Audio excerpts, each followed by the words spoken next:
Night school. Night school. How you doing? Good, bro. Good. Me too. We are going to be talking today about the book Mind Reach by Hal Puthoff and Russell Targ. We've talked about both of these people before. Last year, I read the book The Reality of ESP, which was by Russell Targ in 2012.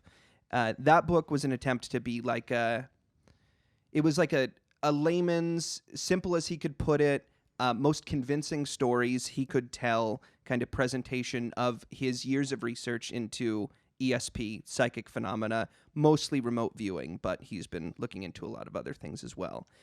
So that book was written in 2012, and we covered that. And this one was the first book that he ever wrote, that one being the most recent book he's written. This is the first book he ever wrote. Russell Targ co-wrote this book with Hal Puthoff. Russell Targ and Hal Puthoff were two of the pioneers of the psychic research at the Stanford Research Institute. There was a program they started in 1973. They had initially gotten funding for testing involving it was something like quantum effects on plants. And he doesn't really elaborate on the details of that experiment, although someone who was an experienced psychic saw the proposal for this research and thought of how it would connect with psychic phenomena and how psychic phenomena, or focusing on something, like focusing your attention on a plant or something like that, could make an impact on the thing. He ended up coming and viewing some of the experiments that they were doing with the plants, and convinced this would have been Hal at the time, to look further into his psychic abilities using laboratory-controlled experiments. That was Ingo Swann, and we talked about him on the last episode by Russ, the Reality of ESP episode. He was a painter in New York who got in touch with them because of seeing that, and was the first psychic that they worked with on their experiments. The story that I've heard about Hal Puthoff and Russell Targ is that the American government was curious about remote viewing because Russia was doing it, and they're like, well, if Russia's doing it, let's check it out. So they decided to, I can't remember what agency it was, decided to put a few $1 million into that and see if there's anything there. They called Stanford, maybe because Hal Puthoff and Russell Targ were there and they knew about them, and said, hey, can you guys look into this? Stanford looked into it. That was Russell Targ and Puthoff, who were physicists? Hal Puthoff has a PhD in electrical engineering. Russell Targ was working on lasers at the time. He was doing some sort of innovative laser technology. I would say that they were both engineers. I don't know if they would describe themselves as physicists, but they're very much in the field of physics. Okay. Dude, what a life. A laser engineer and psychic researcher. Yeah. So what I was wondering is, was that why this research came about, or did it come about because their research led them there and they decided to look into that? Do you know? The way it's presented in this book, my understanding of it is that their proposal was accepted and funded by the government, by specifically the CIA, the Army, the NSA, the Department of Defense. At least those were involved in funding this project.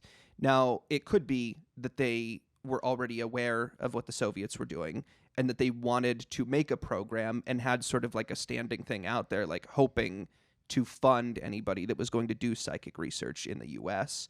And then when they saw that pop up, they're like, yep, give you your money.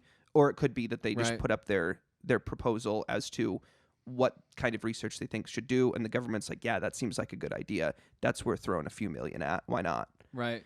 So I don't know for sure. It could have happened either way. I'm not totally sure, and it's not totally clear that if it did happen, that they would be honest about which way it did happen. Right. If there was security reason not to go into that. Yeah. But yeah, the government was very much involved in this. So the kinds of experiments that they did in the lab, there was a few different ones. The one that we had talked about a bit last time wasn't actually covered in this book. This book is written just 4 years into their research, 4 years into the experiments that they're doing, so it's a much newer thing to them than it is now. This is now, it's been almost 50 years since this book came out. Jeez. Man, so they were young when they were doing this research. They're both in their late 80s, and they're both still okay. Yeah. Yeah. So they would do, the experiment that we actually attempted the last time that we did an ESP book was putting something in a box and trying to predict what was in the box. They would do experiments using latitude and longitude, so just giving coordinates to the viewer and having them try and describe what it is that they're seeing at that location. Maybe I should back up a little bit because I think I'm talking too much about remote viewing without introducing that concept enough.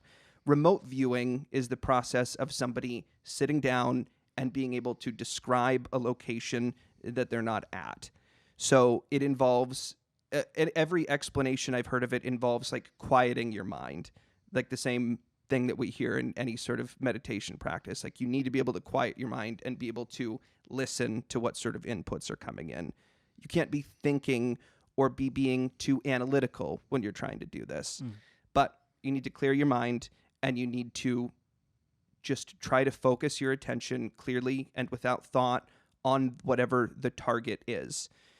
This latitude and longitude thing is very interesting because you don't know where it is, but because there is an objective measuring system of latitude and longitude, because that is a functional system that you can actually use, it is enough to be able to point you to that spot, even if you don't know where it is, like even if you don't know what direction it is from where you are. You can't. It's not like you have to send yourself there. You just are there.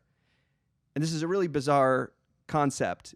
This is like the same kind of thing that's shown on Stranger Things. Like what Eleven and the rest of the people in that program are doing is practicing remote viewing primarily, and then attempting to remotely kill people or affect things wherever they're going. Right. And this is it seems to be a very real thing.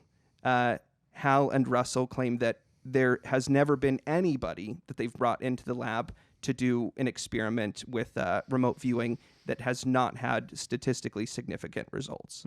Everybody is capable of doing it if you're in the right environment and if you can accept that there is a possibility that you can do it. I want to throw a little tidbit in right there on SoundsTrue.com. SoundsTrue is a publishing company, and they do online trainings and they publish books. There's an $80 remote viewing course on there by a former CIA remote viewing instructor, and he is up to... Do you know who it was? No, I can't remember the name right now. Evan, would you mind looking up Sounds True remote viewing course? And he's up to 23,000 students he's trained without anyone not being able to do it. Yeah, like it seems that everyone's capable of it. The thing I wanted to pull up here, one of the psychics that they brought in to help with this project, after they had published some information, there was a couple of papers that were published in Nature magazine and then a couple of others I can't recall, but they did get some publicity prior. Say that again? Correct. David Morehouse. Yeah, David Morehouse. And does it say if he was former, if I'm right about CIA, or was it a different agency? Just don't want to be inaccurate. Sure.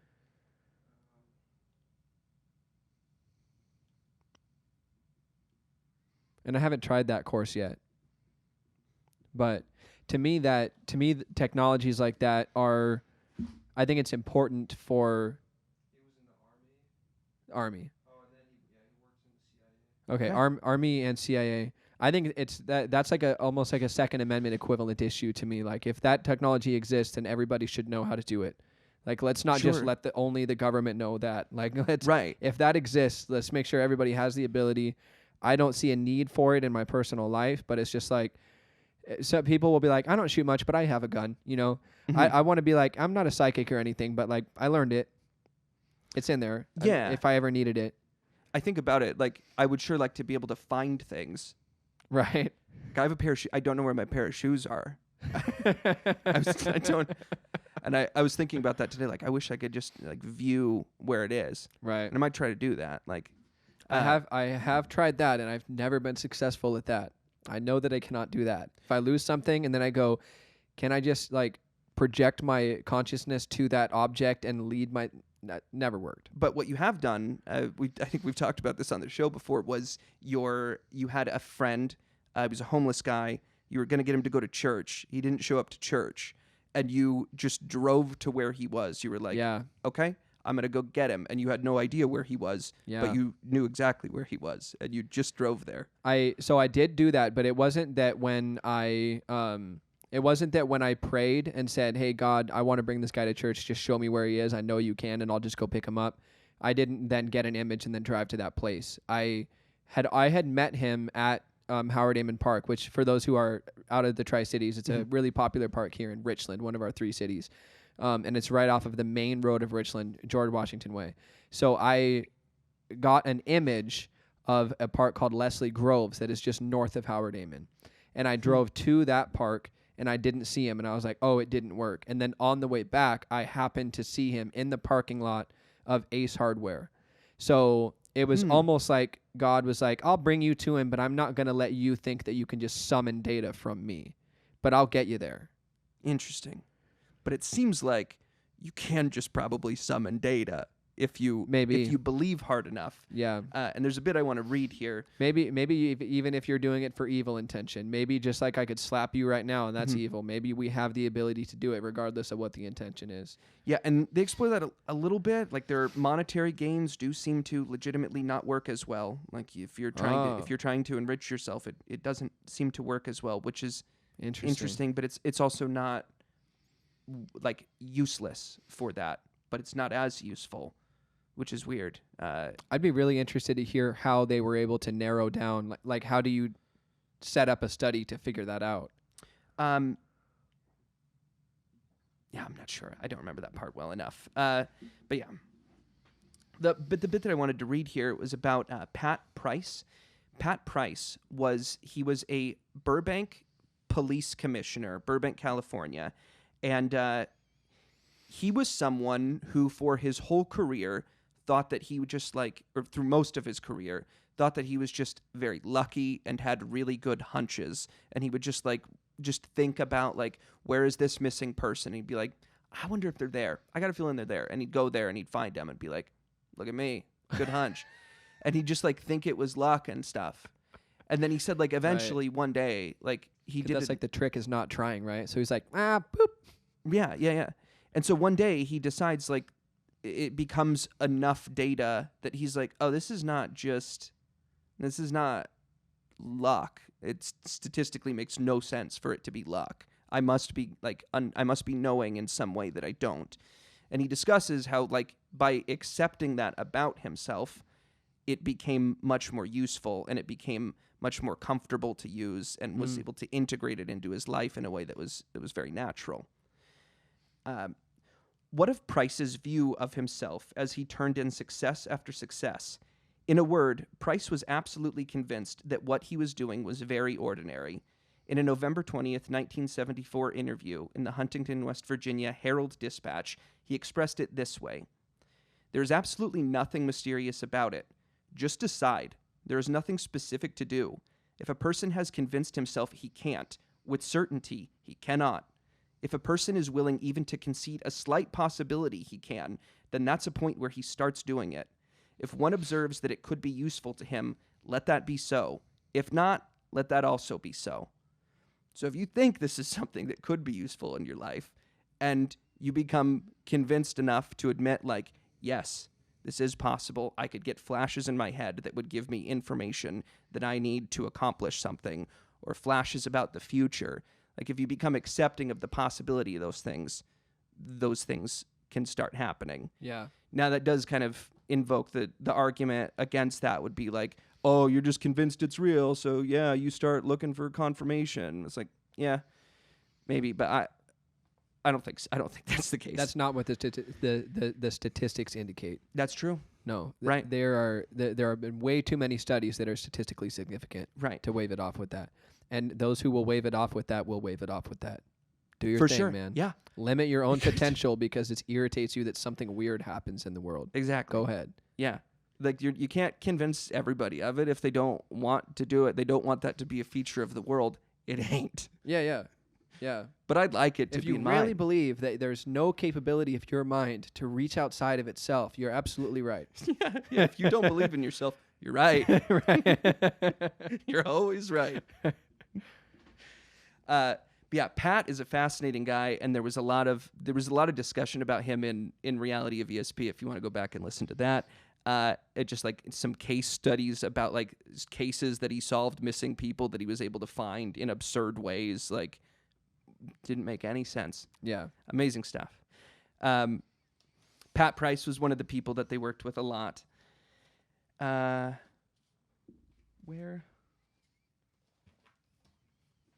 the paper go? I never saw a paper. There's one right there. It's this one. Thank you. Hey, look at that paper. Quick tidbit to fill space. Mm-hmm. The guy, David Morehouse, who has trained 23,000 people in remote viewing, he subscribes to Rupert Sheldrake's theory of morphic resonance, which is that consciousness exists in a field rather than in individual little people. And when the consciousness of a species learns something, it permeates through that whole species. And that's partially how evolution happens, not just through genetics, but through the fields of consciousness that make up each species. One of the pieces of evidence for that is that if a monkey learns something, then other monkeys of the same species in different areas of the world will spontaneously start doing that thing. Right. And David Morehouse says that theory applies to remote viewing, that the more people learn remote viewing, the easier it is for humans to learn remote viewing. And that when he started his work, people would really have trouble learning it, take a while to master even the basics. Now, give someone one lesson and they just start doing advanced remote viewing right away. Wow. He credits morphic resonance for that increase in ability to people to learn, an increase in speed at which people learn remote viewing. But I wonder if it's also that the phenomenon has become so much more common that people are like, yeah, if 20,000 people can do it, then I believe more that I can do it. So I wonder if it's one of those or both of those that makes it easier and easier for people to get it. Right. Yeah. I'm probably a bit of both. I imagine those both would have, well, I guess morphic resonance might not be real, but the other one definitely is. Mm-hmm. That like people, if they see other people capable of it, are more likely to start doing it themselves. Right. Yeah. Yeah, neither of us have looked into morphic resonance that much, but it'd be a good book to do in the future. Yeah. This was actually a bit that I meant to read earlier, right at the beginning here in the preface. Our accumulated data from over 100 observations with more than 20 subjects indicate the following. The phenomenon is not limited to short distances. Electrical shielding, like Faraday cages, does not appear to degrade the quality or accuracy of perception. Most of the correct information given by subjects is of a non-analytical nature pertaining to shape, form, color, and material, rather than to function or name, suggesting that information transmission under conditions of sensory shielding may depend primarily on functioning of the brain's right hemisphere. And finally, the principal difference between experienced and inexperienced volunteers is not that the inexperienced never exhibit the faculty, but rather that their results are simply less reliable. This indicates to us that remote viewing is probably a latent and widely distributed perceptual ability. The hemisphere thing, there's a whole chapter on that in the book, the left and right hemisphere, and the fact that the right hemisphere seems to play a significantly larger role in psychic phenomena. I didn't understand all the ins and outs of it because there's a lot of physiology involved in it, but that appears to be the case, and if that interests anyone, check out that chapter for sure.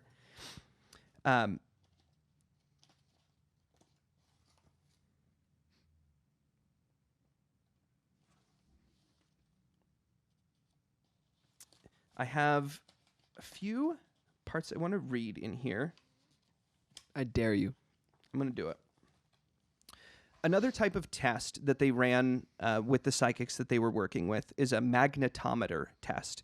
So this is a device that is kept, as it was explained, it's kept near people's bodies, or it's like something that goes like on the skin that involves detecting the electromagnetic fields associated with the body or with the heart, just minor electromagnetic normal stuff that goes on in the human body. What they were doing with the magnetometer was they were putting it in a separate room with Faraday shielding in between them and the subject, and asking the sitter, the person there, to try and focus their attention on the magnetometer at intervals. Like, okay, now not focus. Okay, now focus. And they were gauging the spikes in the magnetometer, in the magnetic field in that area at the time. And it is statistically significant that they are able to affect the magnetometer using their attention in another room. Multiple different psychics were able to do this. So it's not just the ability, I guess there is more to psychic phenomena than just the ability to gain insights about something. If you put your attention somewhere, it can impact what's going on, which has so many like implications. It means that like you can affect things from a distance. You could potentially hurt things or change things, or that's obviously like what the government is interested in, is like its ability as a weapon. Right. It also implies that you are not invisible, that you can be perceived there. That when you're remote viewing and you have your attention focused somewhere else, you're not invisible there necessarily. The magnetometer is able to detect you. And if a magnetometer is able to, then theoretically a human could, if they were tuned in the right way to be able to sense that. And one of the most commonly, I think, accepted instances of psychic phenomena that people accept to be real is the feeling that you're being watched. And there are tests that have been run on that are statistically significant, that like people with no psychic ability are just able to, in more than 50% of cases, tell whether someone is looking at them or not. Which, if you're able to do that, then it wouldn't surprise me if you could do it with someone that's viewing you from a distance as well. It could be the case. Sorry, this is such a weird tangent, but Okay. I have a friend who met a woman who identified as a healer. It turned out she was more of just someone who thought magic was sexy and was just playing with magic, right? Mm-hmm. More into just anything spicy in the psychic than like loving and healing people. And she tried to talk him into joining her and working for her. And what she wanted to hire him to do was a remote view into people's energy and poison them. She was like trying to convince him to be like a remote viewing assassin. That she said that she was poisoning people through psychic contact. It's pretty weird to think about. On purpose. Dang. Yeah. Just a real evil witch. Like being real hired. Witch. Yeah, being hired to do that. Like, hey, I'll give you $200 if you can go poison this person's energy. Which is great, because like if she believes that to be possible, I assume she can do it herself. It's like she's hiring a hitman instead of doing it herself. Yeah. Maybe doesn't want to be perceived, but that's wildly speculative. This is something just a random story. It's really not. Yeah. Take that with a grain of salt. Random story. That's okay.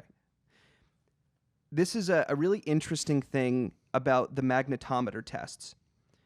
Researchers in the area of psychokinesis, this is a hypothesis based on the tests that they've done up to this point. This is their working theory as of 1977. Researchers in the area of psychokinesis specifically meaning moving something using psychic abilities. And most of the time they're talking about telekinesis or telepathy, which means gaining insight using your mind, but not impacting the thing. Yeah. Yeah. So I thought that telekinesis was moving something with your mind. What's tele versus psychokinesis? Well, tele would mean like from a distance, and psycho would mean with your mind. So they really both mean the same thing. Oh, okay. Kinesis would mean movement. So it's like with your mind or from a distance. Okay. Interchangeable. Cool. I didn't mean to say telekinesis. I meant telepathy. Right. Yeah. Understood. Yeah. Researchers in the area of psychokinesis always appear to be plagued by the fact that observed effects are never much larger than the background noise always present. Rather than being perverse, nature, which it spells with a capital N here, may simply be showing us that psychokinesis involves control over noise signals always present, rather than the generation of new energies, a bringing order out of chaos concept familiar in Eastern traditions. So what they're saying there is that like these spikes that you might see on the magnetometer, they are definite. They are they are at the intervals when Price or the other psychics were focusing their attention on the magnetometer. But there are fluctuations in the electromagnetic field that happen naturally, and none of the spikes that Pat was capable of pulling off go higher than the natural waves of electromagnetic record, like the line that's squiggling. None of them are going higher than what naturally happens around it. So I think what you're implying is that what was happening was that the normal movements of nature were syncing up with the intentions of the person rather than being moved in an absolutely unnatural manner by the person. Right. That the person is not, more what I'm saying is that the person is not generating, or what I think based on what they're saying here, is that person isn't necessarily generating anything. They are guiding the forces that exist. Yeah. They can work with what is there. They can guide the wind if the wind is there. They can make the wind go the way they want it to go. But if there's no wind, they can't guide it. Okay. Which is a really interesting idea. I hadn't thought about that mechanistically. Like if it's something that is generated from you, like something that's burning your food in your body in order to make that magnetometer spike. Instead, you are harnessing natural forces in order to make the magnetometer move. You get what I'm saying? Yes. I think that was very interesting.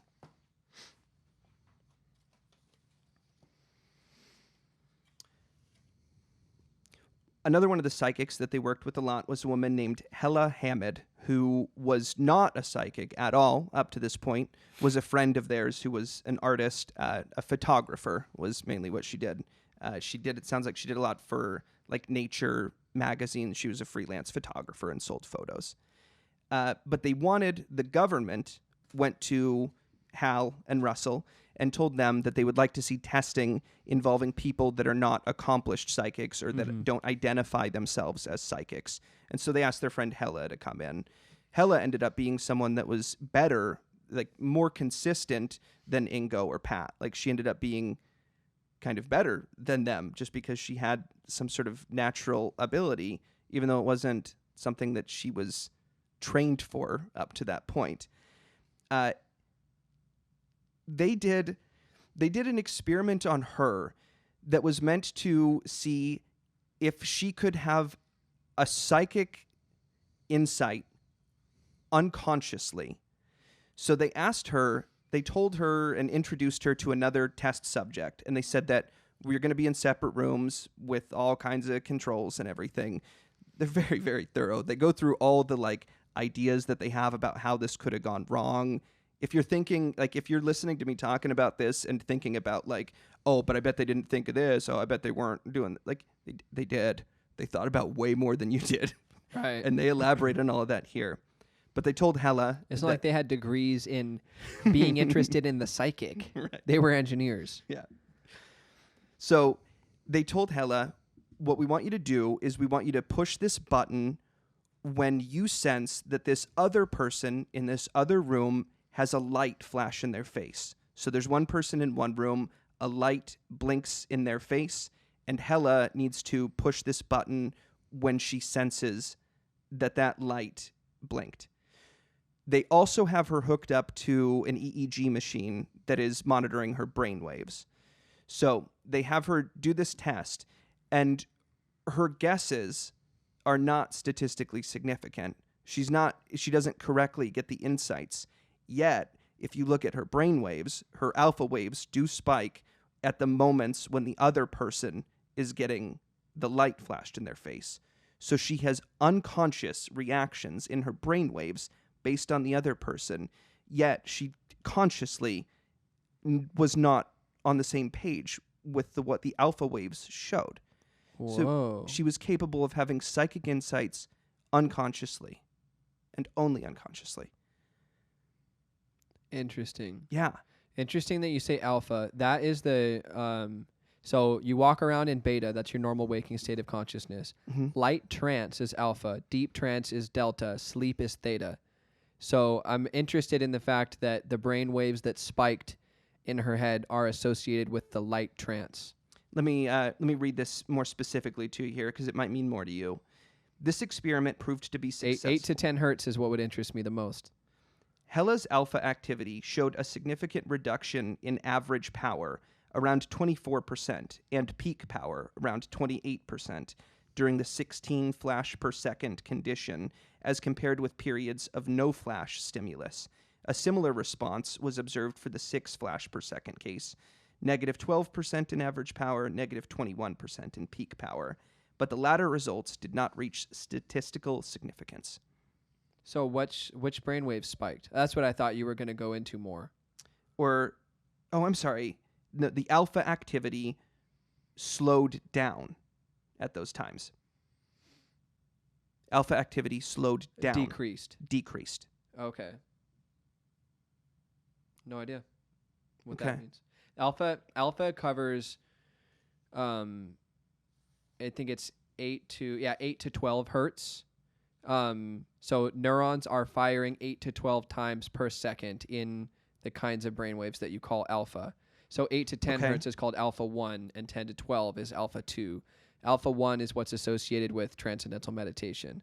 So that's why I was just interested, because the Vedic theory that's espoused at Maharishi's universities, he's a yogi, is that the kind of totally transcendent cosmic consciousness that you experience in the deepest part of meditation is associated with alpha 1 brainwaves. So then I was just interested if that corresponded. Okay. But they don't specify where in alpha the spikes were, if it's in the bottom or the top half, right? Not in this book, but they do like cite much longer versions of these that you can access. It's probably out there, but I have not looked at it. But yeah, maybe you should look into that. There's an Einstein quote that I wanted to share. Einstein was someone who did acknowledge that psychic phenomena was real. There was a guy named Upton Sinclair. He published a book called Mental Radio. And in this book, he goes into some of the tests he did, which are very similar to the kind of test that we did where there's like a thing in a box. What's the thing? And they need to draw a picture of it. And so he was doing those sorts of tests in... It must have been, I guess it doesn't say here, but it would have been like the 40s at the latest. But Einstein had read this book, looked at his research, vouched for him, and wrote this foreword to his book. The results of the telepathic experiments, carefully and plainly set forth in this book, stand surely far beyond those which a nature investigator holds to be thinkable. On the other hand, it is out of the question in the case of so conscientious an observer and writer as Upton Sinclair that he is carrying on a conscious deception of the reading world. His good faith and dependability are not to be questioned. Like it's a really hard, like, hey, you better not doubt this guy. There's no part of him that's lying. He means this completely. You shut your mouth right now. Yeah. At the beginning of the book. Yeah. There was a little bit that referenced differences between remote viewing and out-of-body experiences. And I wanted to read this section here. The easiest and least involving paranormal activity is apparently simple remote viewing. In this process, a person focuses on a person or place in order to gather information. Technically, this generalized form of ESP would, in standard nomenclature, be considered a mixture of telepathy and clairvoyance meaning seeing the future. As mentioned earlier, we have never encountered a person who couldn't perform to some degree satisfactory to himself once he has agreed that he was willing to do so. Furthermore, in the course of over 100 such experiments, none of our subjects has ever had a bad experience as a result of remote viewing of the type we have been describing. The next step along the continuum is the so-called out-of-body experience, surveyed in a number of books ranging from the classic Sylvan Muldoon treatise, The Case for Astral Projection, to the detailed descriptions that Robert A. Monroe provides in Journeys Out of the Body. And I believe you've brought up, he's the one that ran the Monroe, or founded the Monroe Institute, right? Mm-hmm. And that is also remote viewing? Monroe Institute trains government officials in remote viewing, but they specialize in full-blown out-of-body experiences. Okay. Monroe and other practitioners of the out-of-body experience would seem to get more out of their experiences, subjectively, than those involved in simple remote viewing, perhaps because they put more into it. In Monroe's technique, for example, which involves launching from the platform of sleep, a seemingly more profound separation of body and consciousness is made than in remote viewing. In remote viewing, a person may be smoking a cigar or drinking a cup of coffee while accurately describing a scene. His consciousness and body cannot be said to be separated from each other any more than are a spectator's when he is focused on a play. Individuals like Monroe, on the other hand, have seemingly made a greater commitment to the experience in terms of overall attention. They take with them to the remote place their perceptions, their emotionality, and their sexuality. So they feel that there is like some sort of line between that and that you can choose to bring your body with you if you are psychic enough to be able to reach that point, that is something that's like a higher level to get to, something like that. So there is something in there that was this book writing about the Monroe Institute, right? That was like Targ and okay. Yeah, this is Targ and Puthoff talking about the Monroe Institute. Yeah, right. I wasn't sure if that passage was quoting somebody else or if that was the book. Yeah, no. There was something that they got wrong about Monroe, which is that they don't use sleep as a platform for launching the out-of-body experience. They do teach a technique called body asleep, mind awake.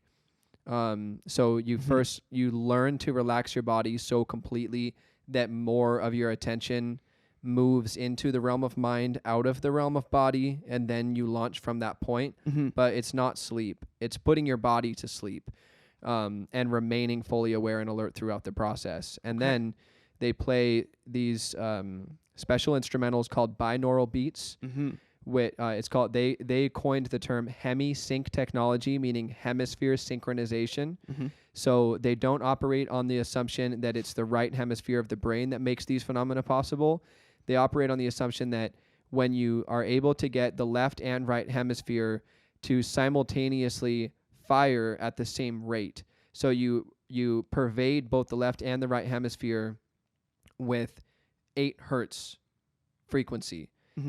When the whole brain all of the areas of the brain have all of the different neurons firing at the same rate, the whole brain gets on the same page, so to speak, and then there is greater access to launch out of the body and out of the mind with your astral body from that point. So it's something like,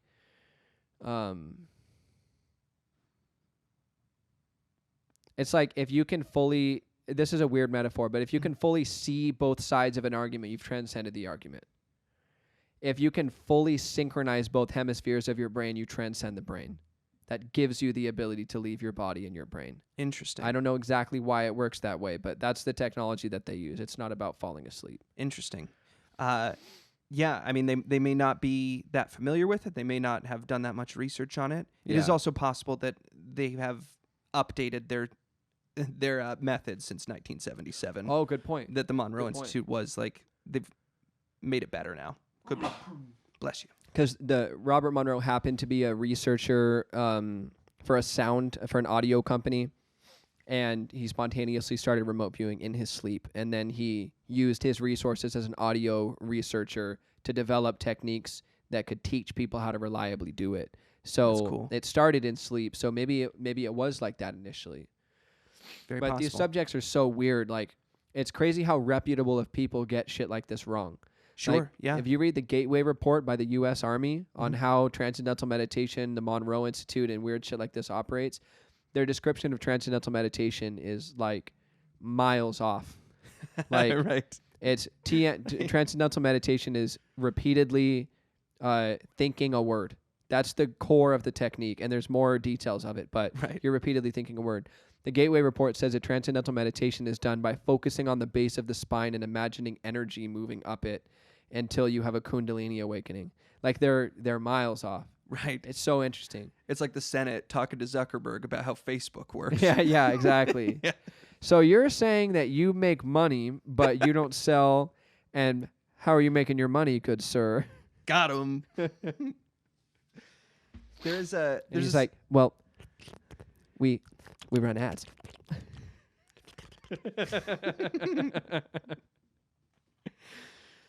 There's a section in the book on just there's a whole chapter that's on like psychic phenomena that happens in everyday life that people kind of anecdotally observe and anecdotally accept. Right. One section was on survival and how in some cases like magical, psychic, miraculous things can happen when your survival is necessary. Like when a psychic miracle stands between you and dying, right, then a psychic miracle happens, and that's when it happens. And there's a very interesting story about Russell Targ's cat. We have a large, attractive, mixed-breed cat named Mushroom. She has luxurious long fur, which is a uniform beige in color, hence the name. We call her Mush for short. For some unknown reason, this affectionate cat began to piddle on the living room rug, instead of outdoors as was her usual custom since she was a kitten. As time went on, she became more and more bold, and would even urinate with the whole family in the room. Needless to say, such activity was vigorously discouraged.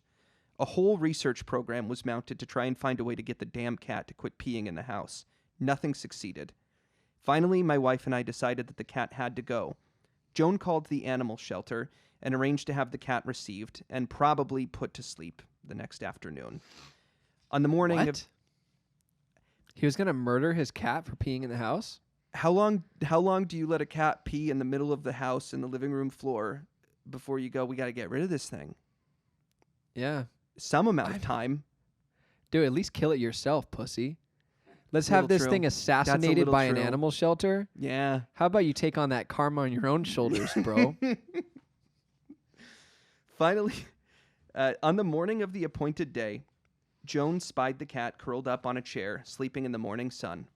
She wished that she could find a way to tell the cat that it was really important that she mend her ways, but at that point it was too late. Only a miracle could save her.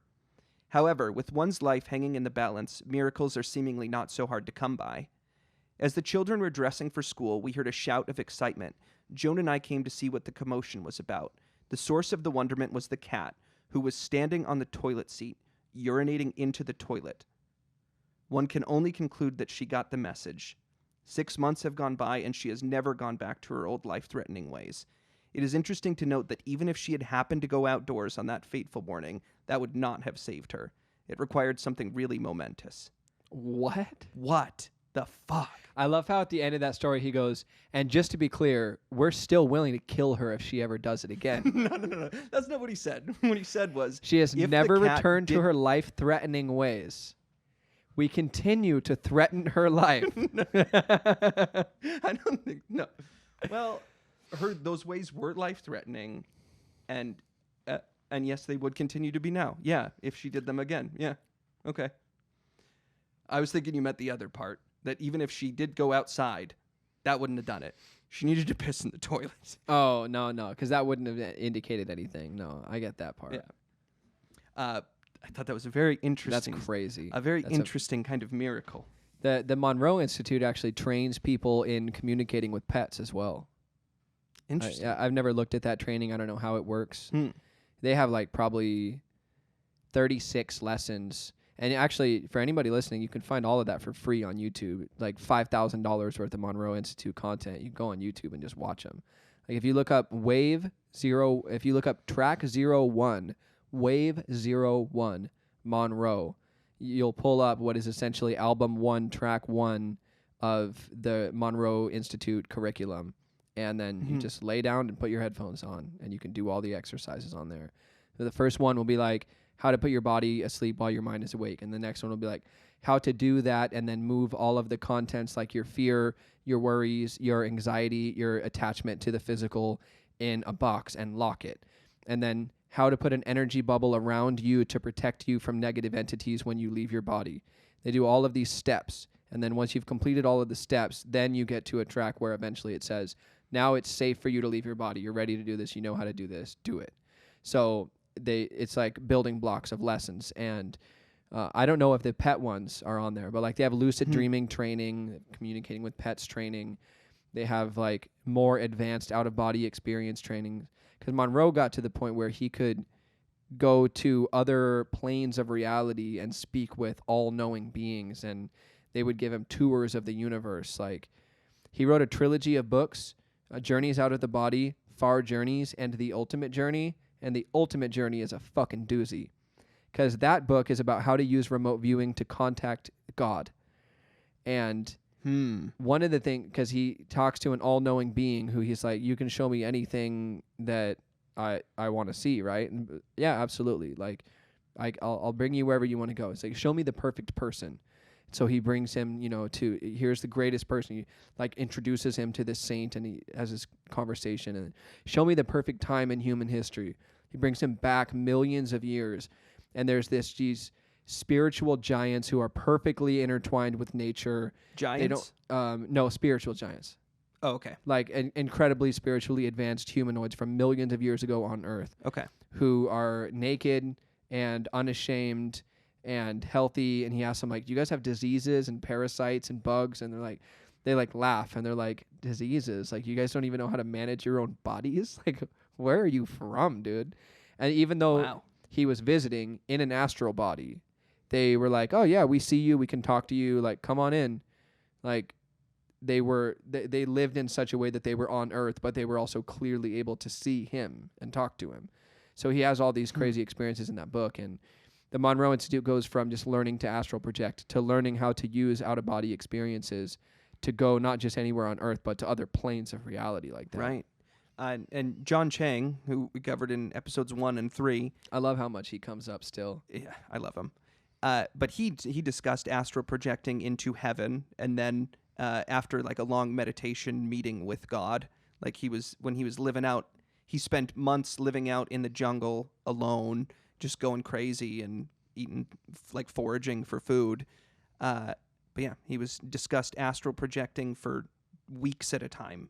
And just going off and flying up into the levels of heaven and down into the levels of hell and all kinds of weird stuff. Right. With astral projecting. Yeah. Right. There's one more psychic that I wanted to talk about who they worked with. He's just a total anomaly from the way the rest of these people work. Everybody seems to have the ability to do remote viewing on some basic level. And this guy, Uri Geller, is no exception to that. Are you familiar with Uri at all? Yeah, didn't he move shit with his mind too? Yes, yeah. He was capable of psychokinesis. He was capable of bending spoons. That was like one of the big things that he was famous for. I think that's where that comes from. It might be. Yeah. It might be like the source of the spoon thing. It found its way into the Matrix, into Pokemon. Like, that became a meme. True, yeah, it's Pokemon. Yeah. So they were aware of this guy from, it seems like news. News, he was a public figure to a certain extent. People were aware of this guy that was capable of doing psychic stuff. And they went to like a convention to meet with him to eventually convince him to do a 6-week thing with them so that they can do tests on him. And he's like a really eccentric, energetic guy who likes to like have fun, and all the psychic ability stuff is just like a blast to him. He's the type of guy that's constantly going, hey, look what I can do, and then like doing something crazy. And they have so many stories of like the crazy miracles that he's able to pull off right in front of them. But what's interesting, like the way they present all of this is like they say this magical miracle that he pulls off, and then they go, but it really wasn't under controlled circumstances. So like for all we know, it could have been this, it could have been this. Worth mentioning, Russell Targ, before he went into lasers and eventually into ESP, was a stage magician. He was like, interesting. He worked for years as a stage magician. So he is also comfortable with like sleight of hand, and with like when he's paying attention to Uri, he's paying attention to Uri like a magician who's trying to figure out how this other magician is doing what he's doing. He's looking for any unique holes. set of qualifications to be a psychic researcher. It is, yeah. And it's very interesting that he's like a guy who was into fake magic until he realized, oh, I know that's real. Yeah. There's like real magic to do. Real magic is the name of one of Dean Radin's books on psychic abilities. Oh, really? Yeah. Nice. And he documents like the history of psychic abilities in religious traditions in that book. Nice. Cool. One of the first things that Uri does that blows their mind, they pick him up from the airport, and he says, "Let me drive. I want to drive blindfolded." And No. What? he says, "I want to drive blindfolded." And they're like, "No, we're not going to let you do it." There was like 5 people in the car, and he insists that he wants to drive blindfolded. They get him back home. And then they have a rental car, and they're like, we let him use Edgar Mitchell. Edgar Mitchell is also one of the people who went on one of the Apollo missions. Oh, wow. And he did psychic testing from space. Exactly. He's a very interesting guy who was unsuccessful, though. What's that? His studies from... He did psychics tests from space that were unsuccessful. He did, yeah. He has also claimed other things about, like, seeing aliens and having, like... He described some sort of God moment that he had when he looked down at the Earth from space. I bet. He's very out there, and he's very... He has... I can't cite any of it, but he's talked about like some of the things that NASA has covered up. Yeah. Some of the things about aliens on the moon, things like that, but let's not go there. Yeah. But he was involved with psychic Let's try research. to say everything crazy we can possibly say in this one episode. Then move on. And then we'll just keep on going. Yeah. Astral projecting to God through aliens. Mm-hmm. Anyway, science.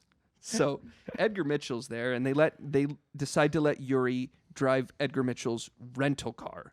Right. He blindfolds himself, and he legitimately just flies through. They say he's driving through Palo Alto, and he's driving blindfolded, but he's calling out things as he's going by. He's like, red house, yellow car, blue car, and just saying what everything that's everywhere, and just speeding and zipping through traffic, passing people. That's so dope. And he's blindfolded. He can't see anything. That's so sick. And what's crazy is, like, even with this, Russell's like, when he initially said the blindfold thing, he's like, I'm familiar with blindfolded driving. Like, I know the ways that can be pulled off if someone's really clever.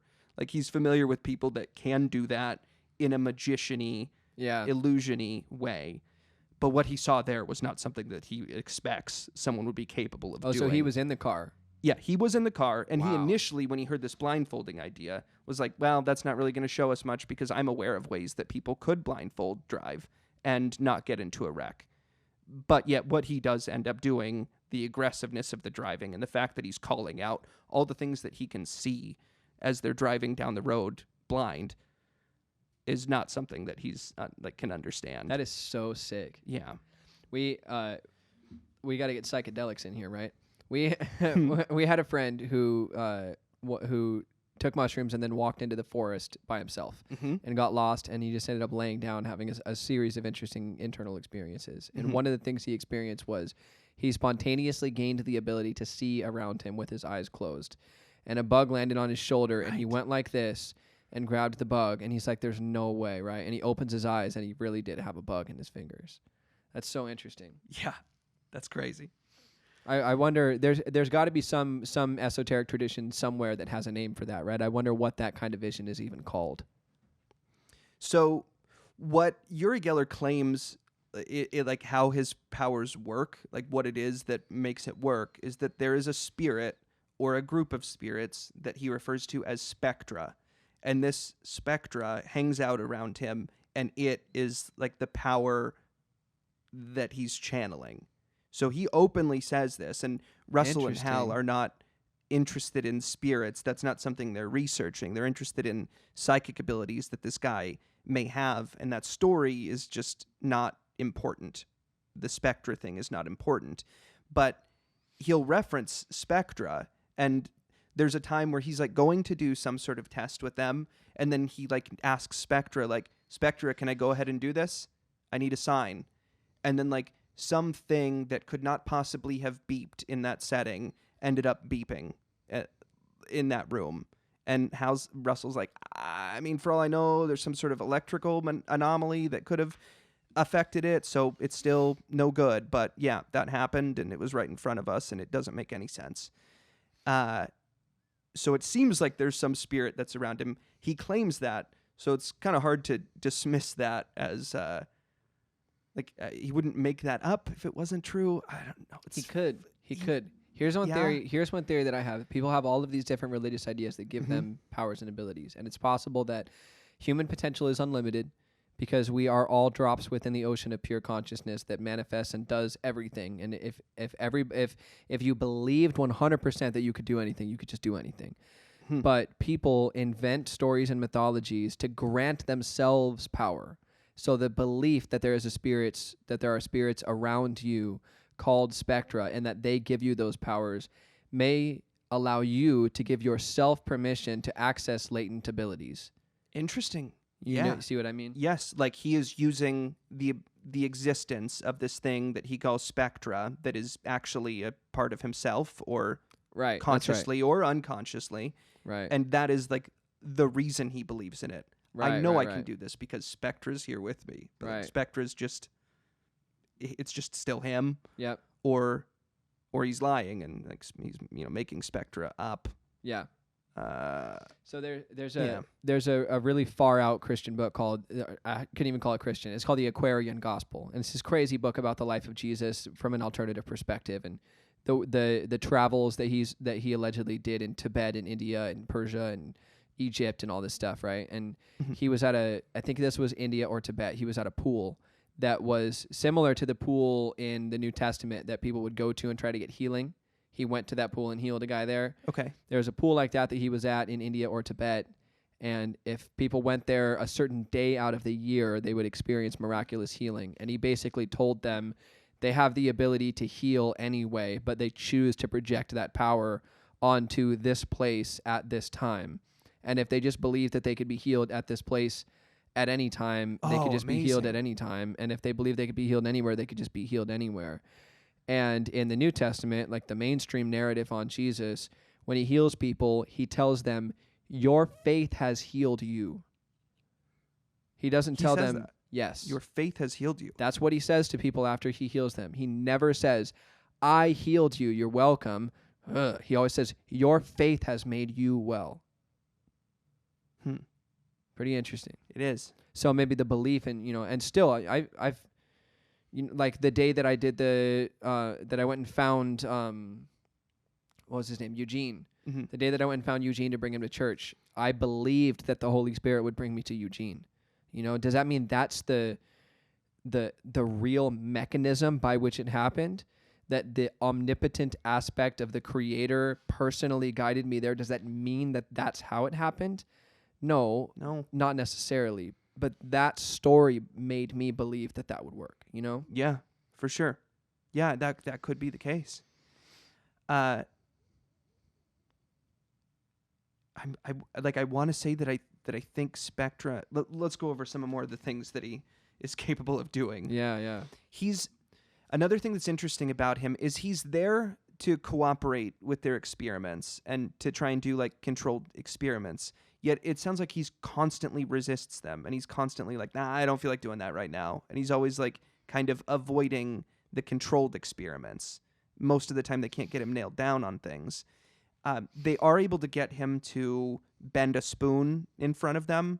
He claims that he can bend a spoon without touching it, and he demonstrated that many times outside of a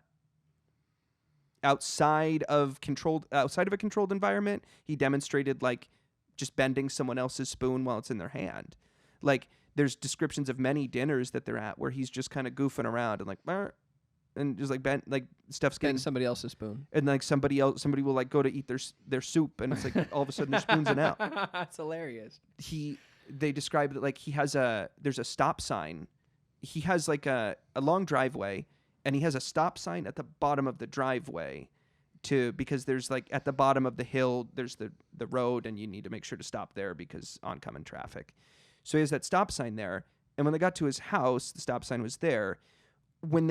And it was about 5 feet tall. And when they left, it was 2 feet tall because it was it was bent over 3 or 4 times. Dude, that is some Just Willy Wonka shit right there. So he's just doing goofy stuff, and he'll just say, "Hey, look what I can do," and then do it. It's like that was a Mad TV bit forever ago. Look what I can do. Right. But he just goes, "Look what I can do," and then he points. He's like, "Hey, see that TV over there? Up, down, up, down. And as he says that, the picture is moving up and then off the screen. I believe into nothing. I don't think it's appearing above the TV, the picture of the TV. But he's just whip, whip, whip, just swiping the picture of the TV up off the screen, and then down onto the screen and down off the screen, up and down. And it just gets a moment. He doesn't say he's going to do it. He just goes, look what I can do. Up, down, up, down. And that's the weirdest one for me, because I like trying to make scientific sense of how things like this work. The fact that you can project your mind into matter that's in front of you, matter that you understand, right? That's a stop sign, that's metal. Maybe you might even know what kind of metals are in a stop sign or what kind of metals are in a spoon, and how to interact with those in particular and convince them to move. But every pixel on that TV is generated by one tiny little flashing bulb or something. So I would understand turning the TV off with your mind before I understand moving the picture. Right. You know, you get what I'm saying? Sure. That's so much more weird. Like the Spectra factor helps bridge that gap a bit. Right, I feel you. Because of poltergeist activity frequently is like said to affect electronics. Like there's something there that they can travel through. Right. Yeah. It's like experiences that people categorize under ghost oftentimes involve electronics being fucked with. Yeah. It is also possible that he modified that TV in some way to, like, at that time do that, so he could go up down for the show or something like that. But yeah, they don't have any.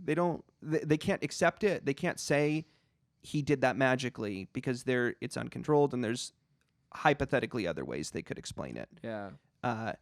Someone like that might that sounds like a character who would sometimes do magic tricks, as in sleights of hand, and sometimes do things that were actually physically unorthodox. You know what I mean? Right. He may be someone who is capable of remote viewing, more so than most people are, like exceptionally psychic, but also be a magician. Yeah. But also have sleight of hand. Yeah. Right. That's what I think David Blaine's doing. Mm-hmm. I think he's doing something like that. Yeah, he does some things that are genuinely mind-blowing. They had him do one morning. They came in and he was like, "Hey, draw something on a piece of paper right now, and I'll tell you what it is." And they're like, "Okay," and they drew something, and he's like, "It's that," and he gets it right. And then they're like, "Well, but you could have watched the top of the pencil as I was drawing it." So then, well then let's run that experiment. Then let's bring people into a room and say, watch the top of this eraser and tell me what I drew. Let's run that controlled experiment. Right. Jeez, man. Come on. But this is what it is good that they're being careful. See, this is the kind of stuff that they're thinking of. They're saying, like, but technically I could be wrong, and I know it, and here's some ways that it could be, hypothetically, if you need to have something to grab onto. It is good that they're being that thorough, yeah.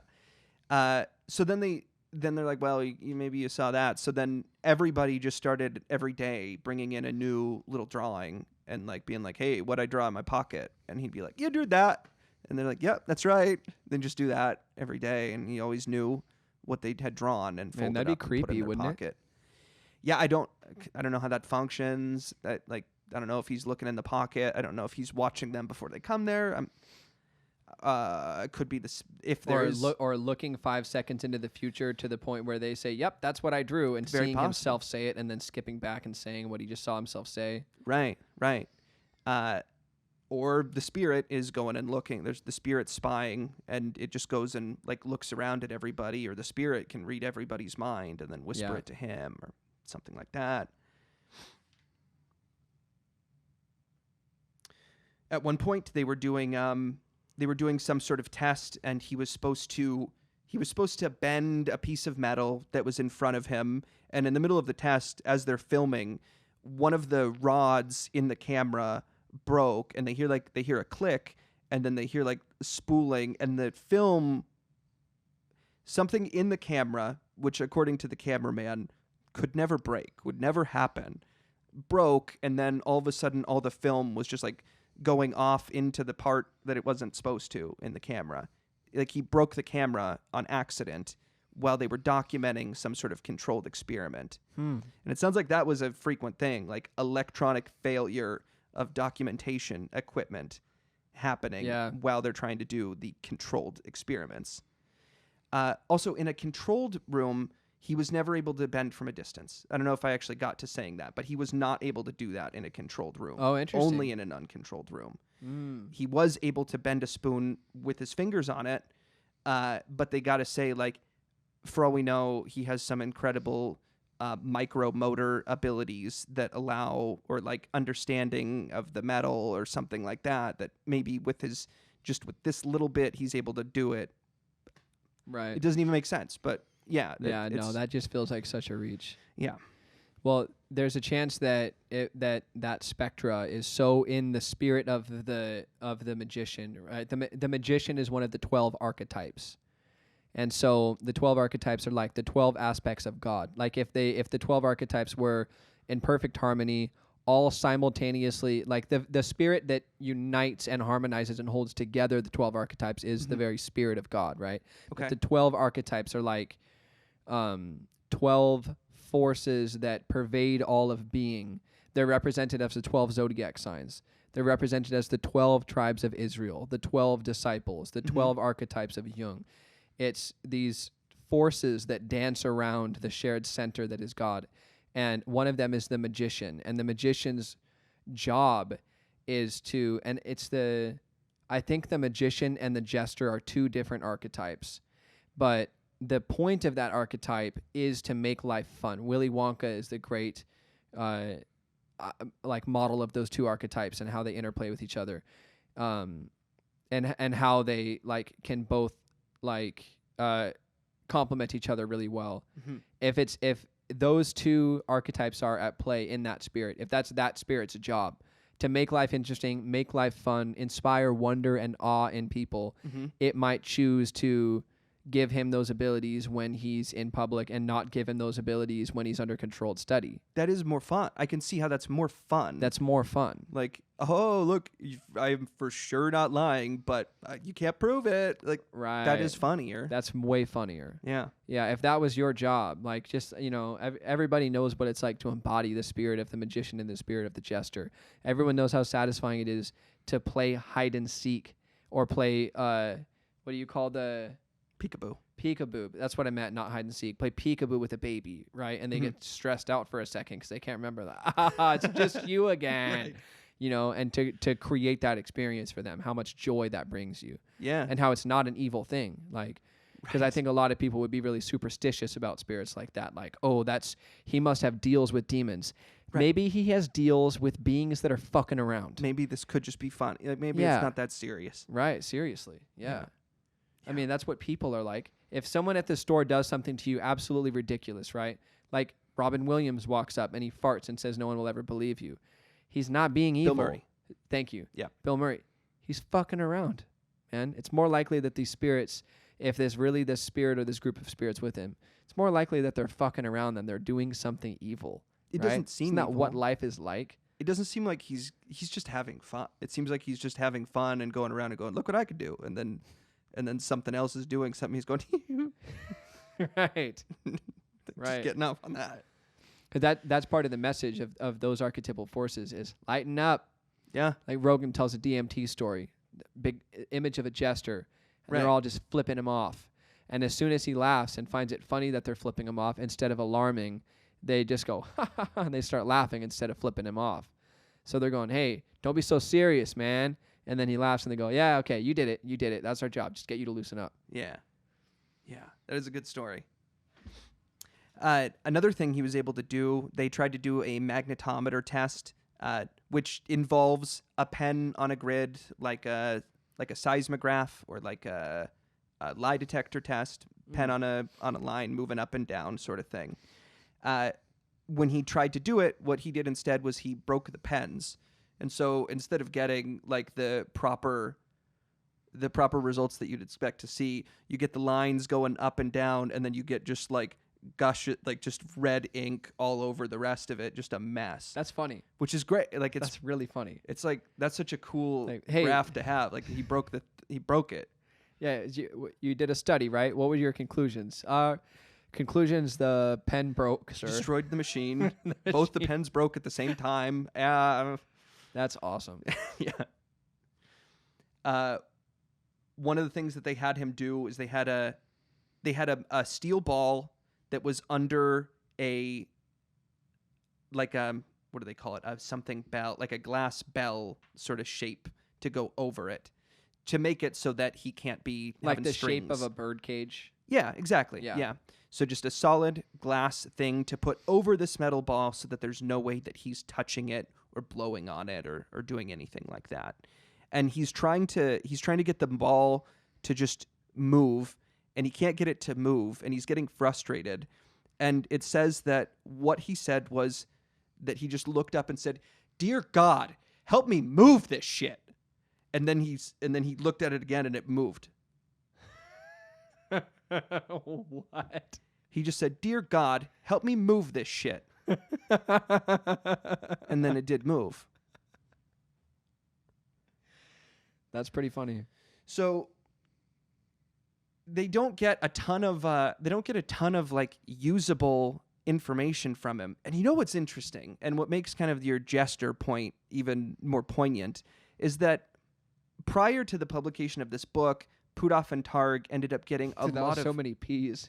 That's to make true. your point more poignant, Puthoff. Before the publication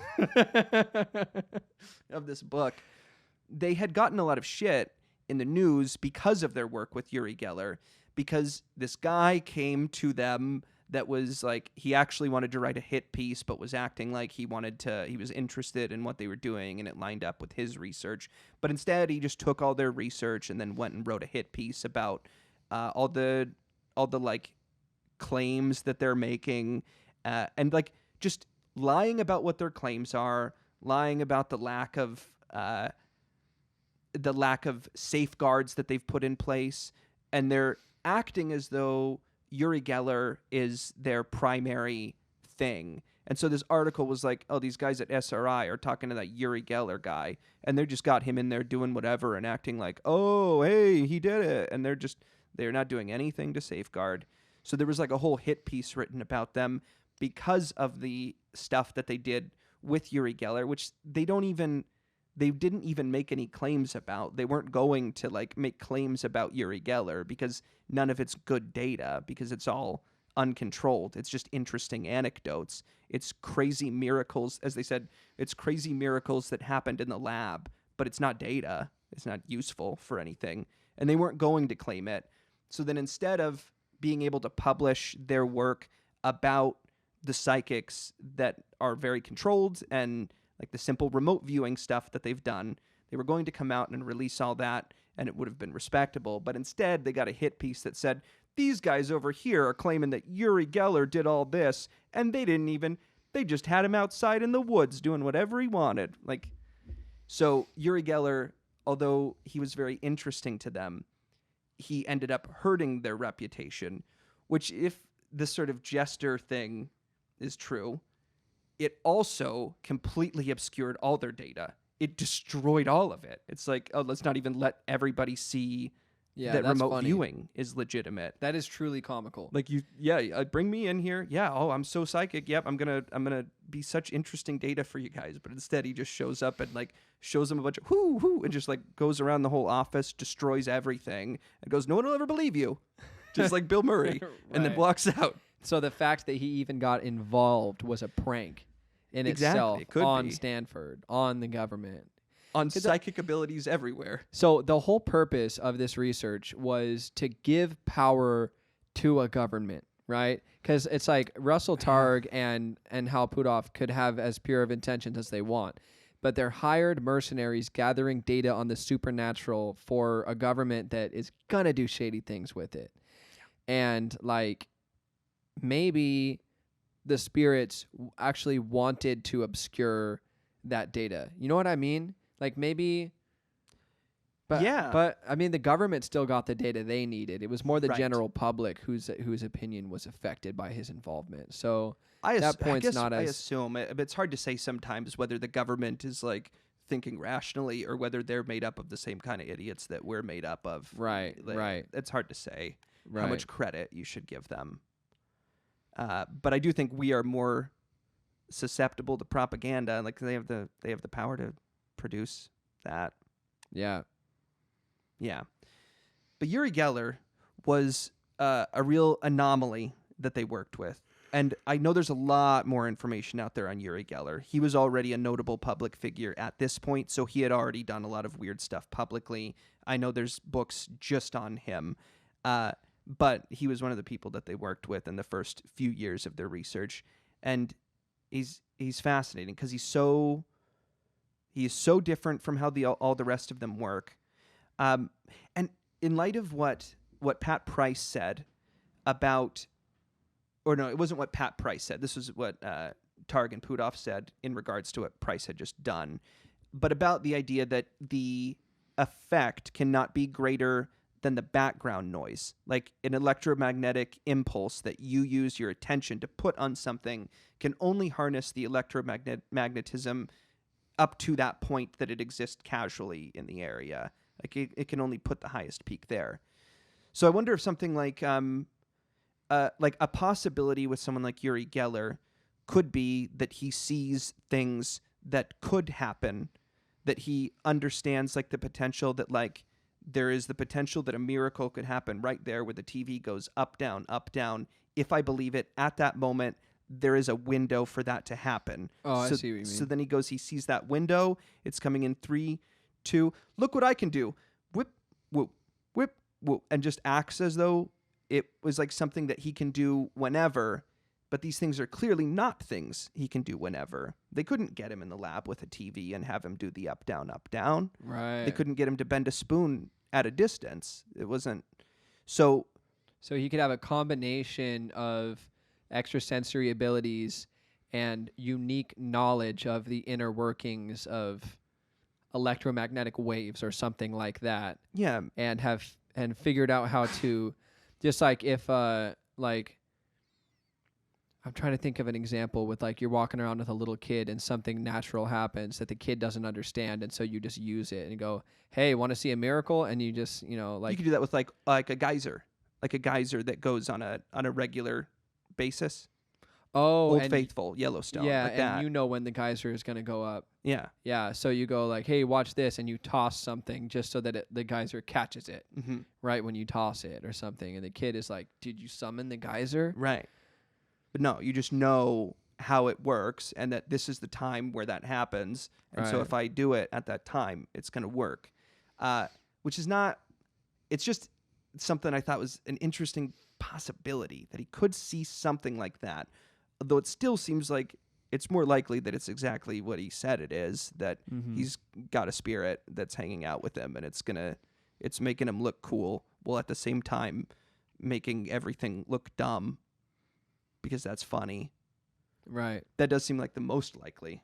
But that is very weird. So Hal Puthoff and Russell Targ have continued to do research on this and they coined the term remote viewing. They're credited with that. They're two of the most significant figures in the field. And a lot of the reason we know as much as we do about psychic abilities, we know what we do actually know. Yeah. Stranger things probably wouldn't have happened if they didn't do their thing. Right. Yeah. That's all I wanted to cover with the book. I'm very interested in it. And I think I will try taking that course that you sent me.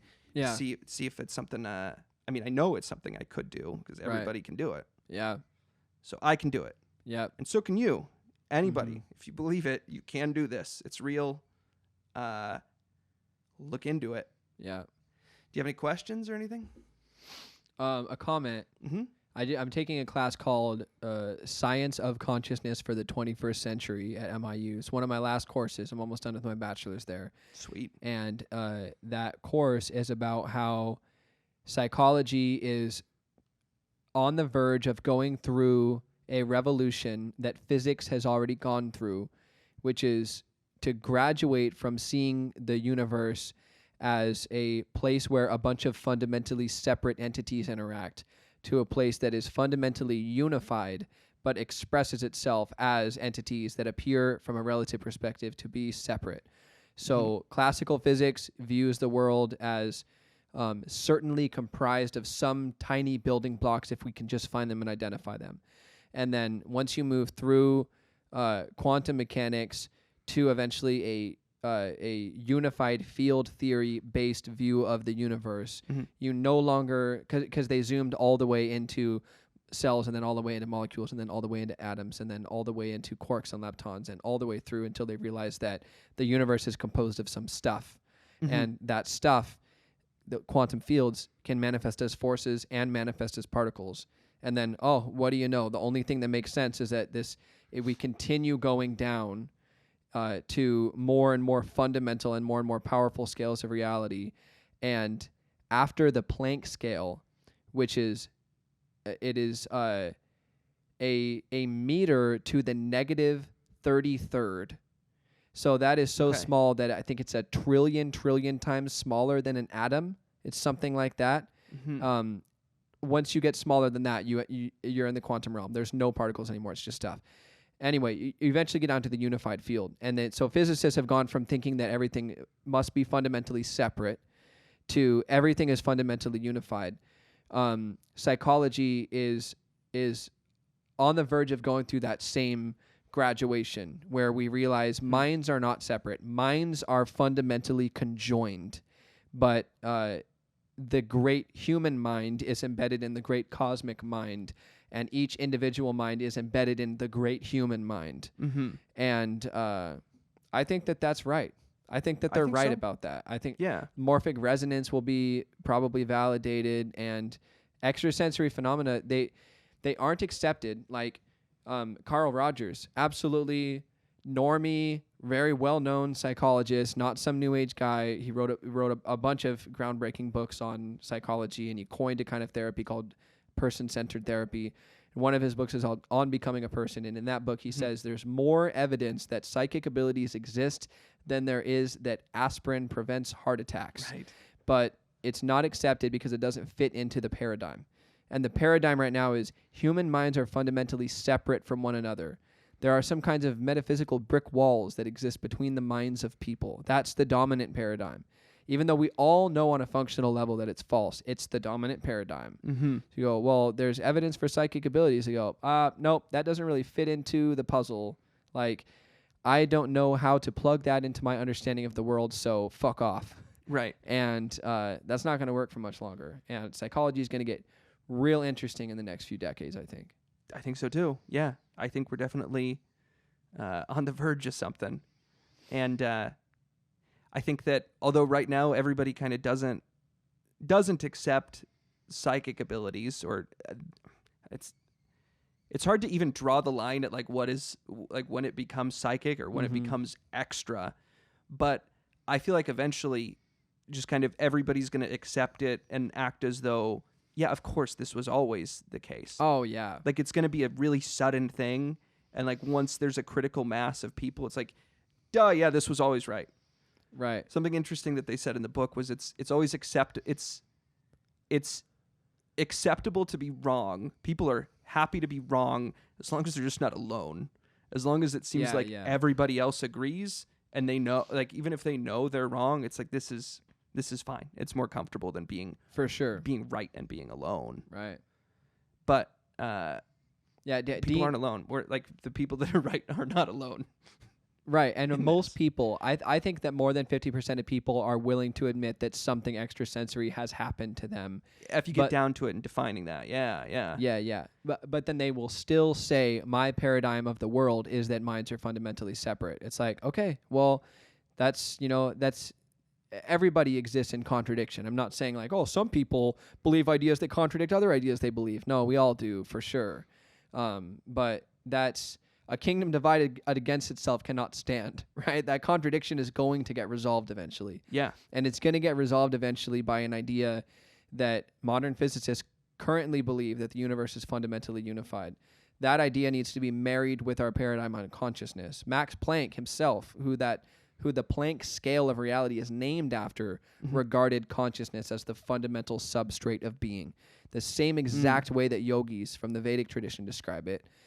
The Judeo-Christian tradition identifies the universe not as a physical matter of stuff that then produces consciousness, but a mind that produces the whole thing.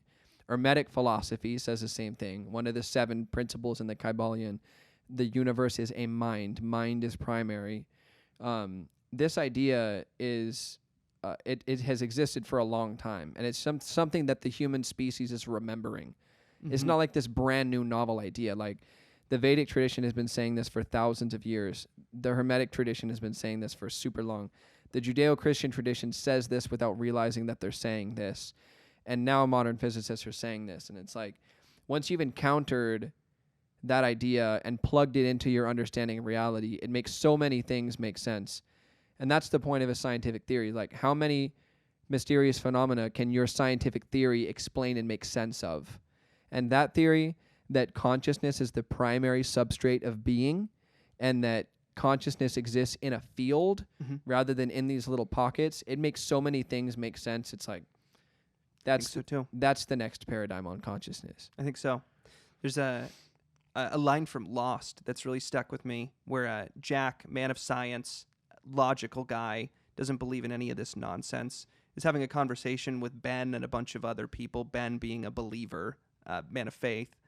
And they're having some conversation about some ridiculous magical thing that's about to happen. And Jack's just breaking down about it. Like, what are you talking about? How can all this be going on? And Ben's just like, everyone's convinced eventually. He just says, everyone's convinced eventually, and like walks away. Like, I don't care if you know it yet or not, but like, you're gonna know this. And yeah, I get it's upsetting. It's upsetting and frustrating that like your head's not just in your head. It's spilling all over the place. Yeah. But you're going to believe it eventually, because that's what it is. Yeah. Right. Anything else? The Jesus teaching, just that if you even look at a woman with lust, you have already committed adultery. I think that one of the core messages behind that lesson is regard your imagination as real. You know, because people think their imagination isn't real, and then as long as they say and do good things, they're set. It's like, nah, that's real too. That counts too. Inner world real, outer world real. No, that's just my mental plane. Right. No, that's free. Where I can play. That's free mode. What do you mean free mode? All I have to do is turn the game off and turn it back on, and I just get a new map. Right. It's all real. It's all real. Yeah. 127, New Beginnings, Night School. Night School.